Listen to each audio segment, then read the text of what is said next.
জুতা হাতে কেন? এই জুতাটা দেখে আপনার মনে একটা তারকাটা বেঁচছে না? এটাই আমার দরকার ছিল। মানে বেতনটা রাখবেন আপনার বেতন আমার। আরে বেতনটা নিয়ে যাবেন না? তোমার জন্য, তোমার এই লক্ষ্মী মিষ্টি হাসিটার জন্য রাজার রাজপুত্র রাজ্য ছেড়ে চলে আসতে পারে। না ভাই, আপনি বাড়িয়ে বলছেন। একদম বাড়িয়ে বলছি না, আমি যা বলছি সত্যি বলছি। ভাই দাদা, তোমার কি পাসপোর্ট আছে? পাসপোর্টটা আমাকে দিও তো।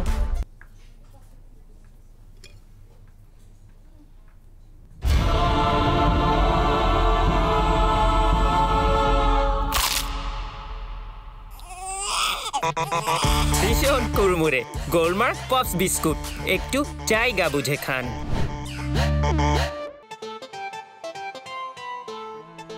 বাদল ভাই, তুমি জানো আমার কি বলছিলা বদরুল সাহেবের ব্যাপারে? কই কিছু কইছিলেন না? কই আমার কিছু মনে পড়ছে না। মনে পড়তেছিল মানে? তুমি না আমার বলছিলা যে বদরুল সাহেব একটা মেয়ে নিয়ে প্রেম করে বেড়ায়, গাড়ি দিয়ে ঘোরে। কই, কখন, কোন সময়, কবে? আমি তো না না এরকম আমি কিছু কই নাই তো। ও আচ্ছা আচ্ছা আচ্ছা, বদরুল তোমার আগেই টাকা খাওয়ায় মুখ বন্ধ করে ফেলছে, তাই না? শোনেন আপা, এই বাদল সব সময় সৎ। আমার কেউ টাকা দিয়া কেনার মতো ক্ষমতা নাই, বোঝেন নাই? আর আমি যে কার কাছে টাকা খাইছি এটা পুরাটাই আপনার ভুল ধারণা, বুঝছেন? আর আমার তো কিছু মনে পড়তেছে না যে আমি আপনার কাছে কিছু করেছিলাম নাকি। না দেখো, তুমি বুঝতেছো না বাদল ভাই, আমার তথ্যগুলো জানা খুব দরকার। আমি খুব সিরিয়াস মুডে আছি, আমার মাথা খারাপ হয়ে আছে। প্লিজ বলো। আচ্ছা দাও।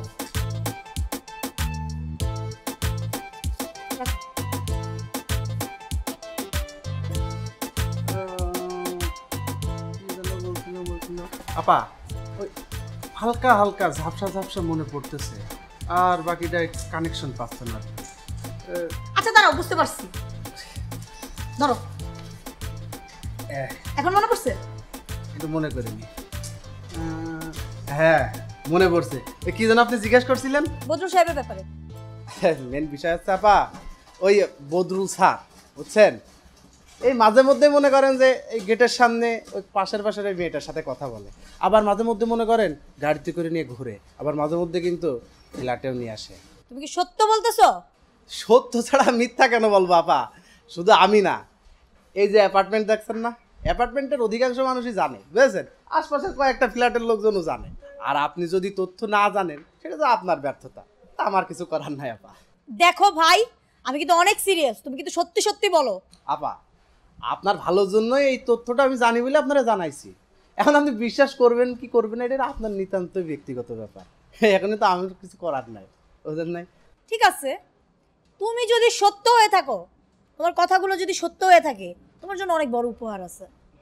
আর যদি তুমি একটা কথাও বদরুল সাহেবের নামে বানায় বলছো, তাহলে কিন্তু এটা পরিণাম ভালো হবে না। আমি কিন্তু বদরুল সাহেবকে দিয়ে তোমার চাকরি নট করায় ছাড়বো, একদম নট হয়ে যাবে, মাইন্ড ইট। আমার চাকরি খাইব, কত বড় বড় হ্যাডাম এই ফ্ল্যাটের আমার চাকরি খাইতে চাইতে কেউ পারে নাই, আর আপনার মতো লেদা শিশু আসবে আমার চাকরি খাইতে না, মশার মতো।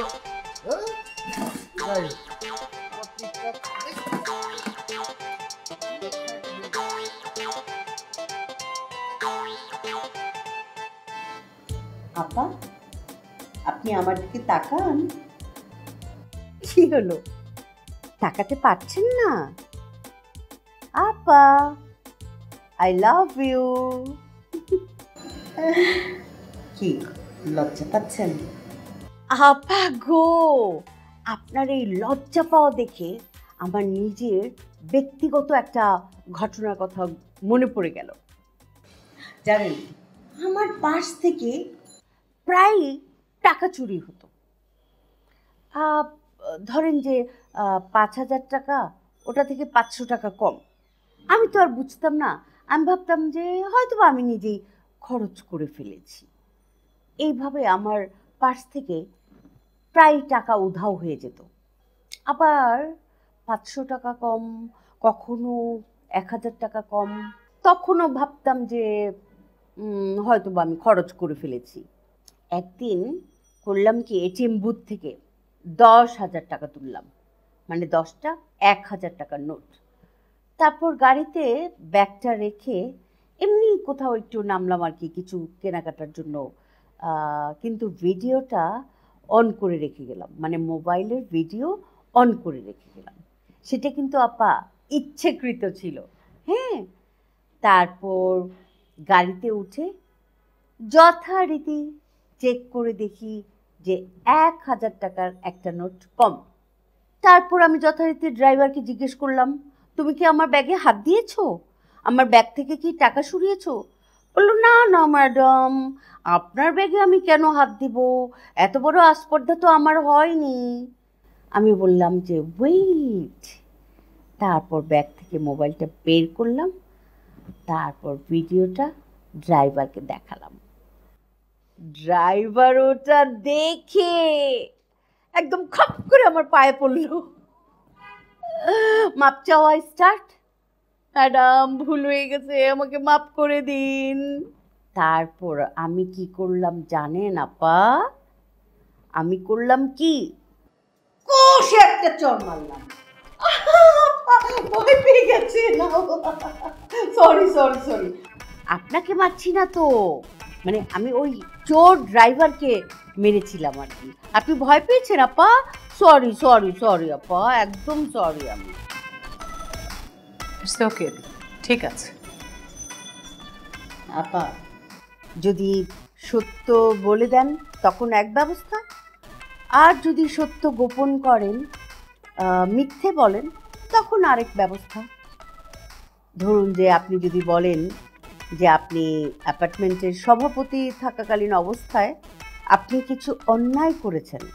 ধরুন যে আপনি যদি এখন স্বীকার করেন আপনি এই যে ফ্ল্যাটের বিভিন্ন কিছুর জন্য যে একটা ফান্ড থাকে, যে ধরেন যে জেনারেটর নষ্ট হয়ে গেলে, লিফট নষ্ট হয়ে গেলে, দারোয়ানরা অসুস্থ হয়ে গেলে, সিঁড়ি মোছার বুয়া অসুস্থ হয়ে গেলে, তারপর পানির ট্যাঙ্কি, বিভিন্ন কিছু এক্সেট্রা এক্সেট্রার জন্য একটা ফান্ড জমা থাকে। সেখান থেকে আপনি অনৈতিকভাবে বেশ কিছু টাকা সরিয়েছেন আপা।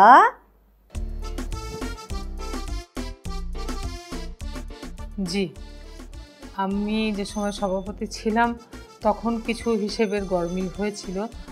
মানে আমি বলতে চাচ্ছি যে আমি সঠিক হিসাবটা দিতে পারিনি। আপনি কিন্তু এই অ্যাপার্টমেন্টের আম জনতার ভোটে নির্বাচিত হয়েছেন। এখন আম জনতার সম্পদ আপনার কাছে গচ্ছিত ছিল, আপনি সেই আম জনতার আমানত খেয়ানত করেছেন। তাহলে আপনার ক্ষেত্রে কি শাস্তি প্রযোজ্য? ঠিক আছে, আমি সবার কাছে বিষয়টি বলে ক্ষমা চেয়ে নেব। এখন আপনি আম জনতার কাছে ক্ষমা চেয়েছেন, তারা নিশ্চয়ই ক্ষমা করবে। আর যদি ক্ষমা নাও করে থাকে তাহলে আমি এই অ্যাপার্টমেন্টের সকল বাসিন্দাদের কাছে রিকোয়েস্ট করব যেন আপনাকে তারা ক্ষমা সুন্দর দৃষ্টিতে দেখেন, যেহেতু আপনি ক্ষমা চেয়েছেন এবং নিজের দোষ স্বীকার করেছেন।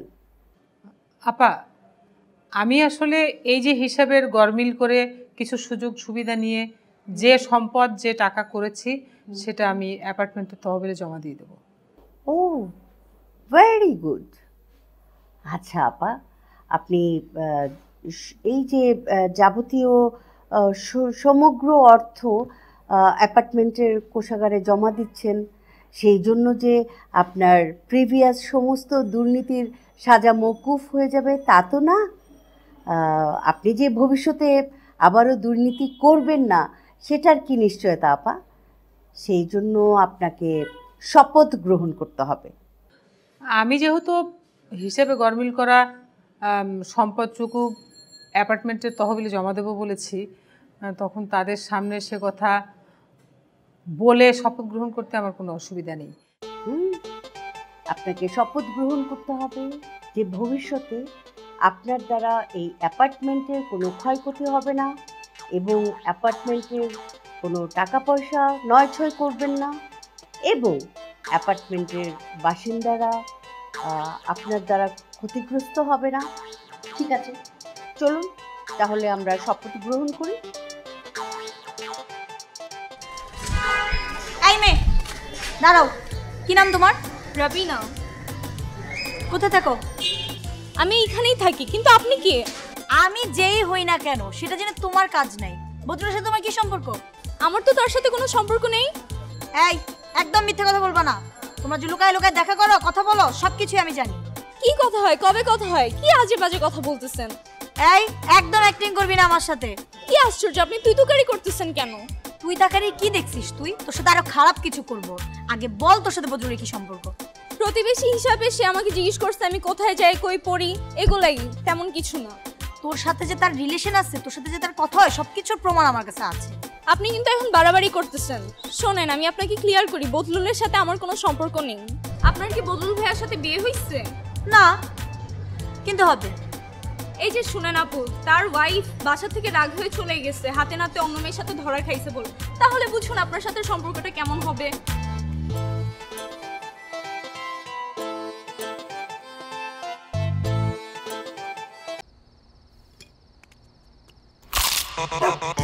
ভীষণ কুড়মুড়ে গোলমার্ক পপস বিস্কুট, একটু জায়গা বুঝে খান।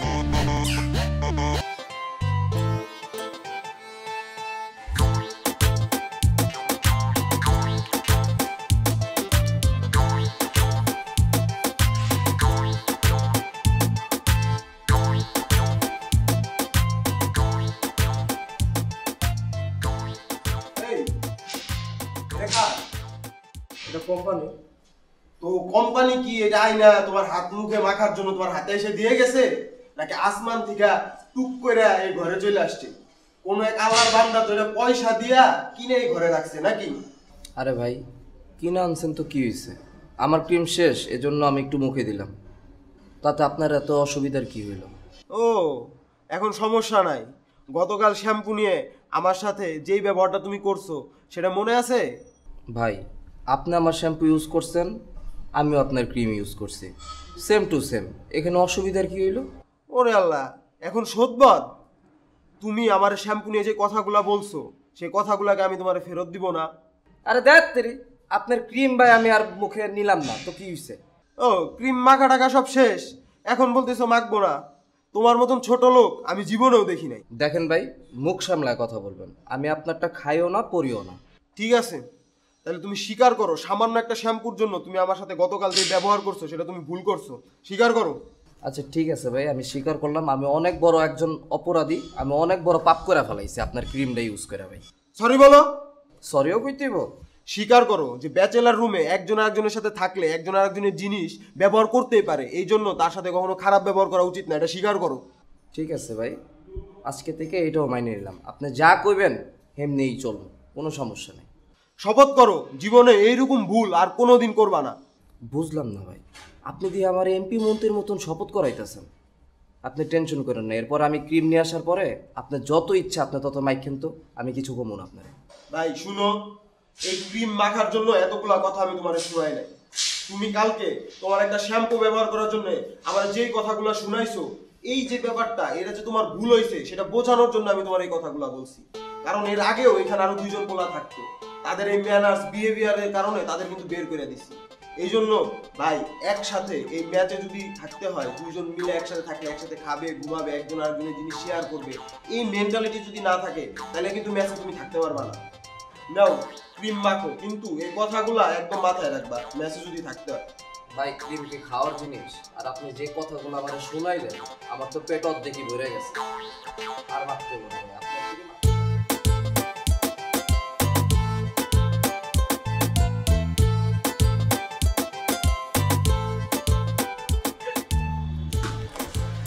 Excuse me.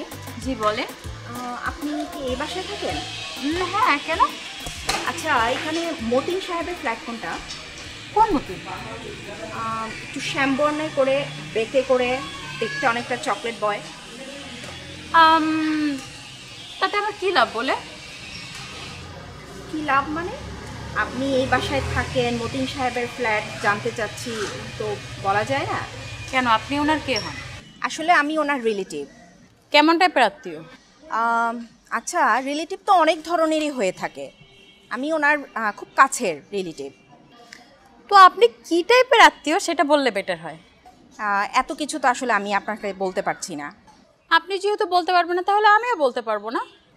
আচ্ছা বলবেন না, আপনি এই বিল্ডিংয়ে থাকেন সে বিদায় আমি আপনাকে জিজ্ঞেস করেছি যে আসলে মতিন সাহেবের ফ্ল্যাট কোনটা। এখন যে দিনকাল পড়েছে, আপনি একটা আননোন মানুষ, আপনি ফ্ল্যাটের মধ্যে যাবেন, আপনাকে চিনি না চিনি না, কোনো অকারেন্স হলে তার দায়িত্ব কে নেবে? আচ্ছা আমাকে কি দেখে আপনার ওইরকম মনে হয়? শুনেন, আমি খুবই ভদ্র এবং শিক্ষিত ফ্যামিলির মেয়ে, আপনার এরকমটা ভাবা আছে না, একদমই ঠিক হয়নি। আজকাল অনেক শিক্ষিত মানুষই অনেক মুখোশ পরে থাকেন, পরে যে অন্য রূপের হয়। আচ্ছা আচ্ছা সরি, আমার আপনার সাথে কথা বলাটাই ভুল হয়েছে। ঠিক আছে, আপনার কিছুই বলতে হবে না, আমি আমারটা খুঁজে নিব। ওকে। আচ্ছা এই মহিলাটাকে মতিনের সাথে কি সম্পর্ক? ব্যাপারটা সুবিধার মনে হইল না।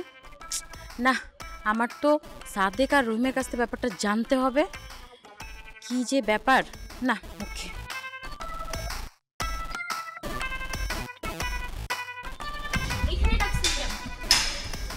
তুমি ওই মেয়ের কাছে আমার ব্যাপারে কি বলছো? কোন মেয়ে? কোন মেয়ে তুমি জানো না? হ্যাঁ, কোন মেয়ে তুমি জানো না? আপনার তো কত গার্লফ্রেন্ড, কেউ আপনাকে সকালে ট্রিট দেয়, কেউ আপনাকে দুপুরে ট্রিট দেয়, আবার কেউ আপনাকে রাতে ট্রিট দেয়। কোন মেয়ের কথা বলতেছেন আপনি? দেখো এসব ঢং করো না। আমি বলতেছি হলো গিয়ে দোলন চাপার কথা। দোলন চাপার কাছে তুমি কি বলছো? ও আপনার শালির কথা? আমি তো তাকে কিছু বলিনি, যা বলার তো সে বলছে, আমি সব শুনছি। আচ্ছা সত্যি করে বলেন তো, আপনি কি দোলন চাপাকে ভালোবাসেন নাকি আমাকে? আমি কেউরে ভালোবাসি না, আমি আমারে ভালোবাসি। আমারে যদি কেউ ভালোবাসতো তাহলে আমার লগে কবরে যাইতো। তুমি যাবা কবরে? যাইতে পারবা কবরে আমার লগে? এটা কি হয় নাকি? এই হয় নাকি? ভালোবাসা এই দুনিয়াতে কেউ কারো ভালোবাসে না, বুঝতে পারছো? হ্যাঁ, সবাই নিজের স্বার্থের জন্য থাকে, নিজেরে ভালোবাসে। আমিও যেরকম আমারে ভালোবাসি। আমি আপনার সাথে যা কিছু করেছি তা আমার নিজের জন্য না, আপনাকে ভালো লাগার জন্য, আপনাকে তৃপ্তি দেওয়ার জন্য করেছি। ও শুধু আমার আনন্দ দেওয়ার লিগা, আমার তৃপ্তি দেওয়ার লিগা? হ্যাঁ, তোমরা কেউ তৃপ্তি পাও নাই, কেউ ভালোবাসা পাও নাই, আনন্দ পাও নাই? দেশে কি ছেলের অভাব আছে? এত ছেলে রেখে আমি আপনার কাছে কেন গেলাম? এটা কি ভালোবাসা বলে? তোমাকে মেয়েগুলোকে কথায় পারা যাবো না। দেখো আমার কোনো ভালোবাসা লাগবে না, ভালো লাগাও দরকার নেই। এখন যাও, আমার বউ আইতেছে, আমার বউ বাসায় চলে আইব। অসুবিধা কি? আসুক। আপনি তো বলেছেন পুরুষের 4টা বিয়ে করা যায়, আমার আপনার দ্বিতীয় বউ হতে কোনো আপত্তি নেই। আমার কোনো বউ তো লাগবো না, কারণ আমি যদি তোমার এখন আমার বাসায় রাখি, আমার বউ আমারে গাড়াইবো, আমার নামে জেল জরিমানা করবো। আপনি না বলছেন আপনার অনেক ফ্ল্যাট আছে, আপনার সাজানো বাসায় রাখতে হবে কেন? আমাকে অন্য ফ্ল্যাটে তুলবেন, সমস্যা কি? কথা অবশ্য ভুল বলো নাই, আমার ফ্ল্যাটের কোনো অভাব নাই। আমি তোমার যে কোনো একটা ফ্ল্যাটে রাখতে পারি, কিন্তু আমার বউ ক্লিয়ারেন্স দিব না। আমার বউ যদি জানতে পারে যে আমি অন্য কেউরে আমার অন্য একটা ফ্ল্যাটে রাখছি, তাইলে আমার জেল জরিমানা তো করাইবই, সারা জীবনের লেগে আমার জেলের ভাত খাওয়াইব। আমি পারবো না, সরি। এখন তুমি যাও, আমি এমনি খুব মানসিক যন্ত্রণার মধ্যে আছি, আমার অবস্থা ভালো না, খুব খারাপ অবস্থায় আছি। টেনশনে কি আপনার মাথা ব্যথা করতেছে? চলেন গাড়িতে আপনার মাথাটা বানিয়ে দিই। এখন অসুবিধা কি? আমার ভালোবাসার মানুষের মাথা ব্যথা করলে আমারও ভালো লাগে না, তাকে সুস্থ দেখতেই আমার ভালো লাগে। তুমি এত লক্ষ্মী কেন বেবি?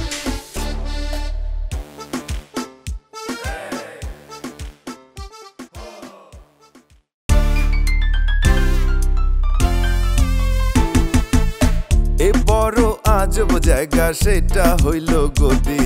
নসিবে থাকে যদি চাল চেলে কেউ হাসিল করে, কেউ কেউ ভাগ্যবতী। নসিবে থাকে যদি আরে হিসাবে করে যদি গরমে, আর বুঝাই দিয়ে গুজামে। পাছে লোকের চোখে দুর্নীতি করে রাজনীতি, আসলে পেট নীতি। কোন লোকের নাই কোন রীতিনীতি। আই মুরব্বে, আপনার আবার কি প্রবলেম? দাবি দেওয়া আছে, হরেক রকম খেলছে ডার্টি গেম। ও ভাই, এই হলো কমন প্রবলেম, এই যুগের কমন প্রবলেম। তিল থেকে তাল কমন প্রবলেম, হুজুগে মাথা কমন প্রবলেম। এই হলো কমন প্রবলেম, এই যুগের কমন প্রবলেম। তিল থেকে তাল কমন প্রবলেম, হুজুগে মাথা common problem. Common problem, common problem, কক কক কমন প্রবলেম, কক কক কমন প্রবলেম। ও ইয়া, কি যে বলবো আর, সমস্যাই তো একটা আসলে। ইনি হচ্ছে আমাদের ওই জাহান ম্যাডাম আছে না, ওনার একমাত্র মেয়ে, আমেরিকায় থাকে, মাত্রই আসছে। হাই। তোর খোঁজ খবর নেওয়ার অ্যাঙ্গেলটা কিন্তু ভালো না। কেমন জানি পেঁচায় পেঁচায় কথা কইতেছিস, কেমন বিনয় বিনয় বেশি ভদ্রতা দেখাইতেছিস। তুই তো এত ভদ্র না।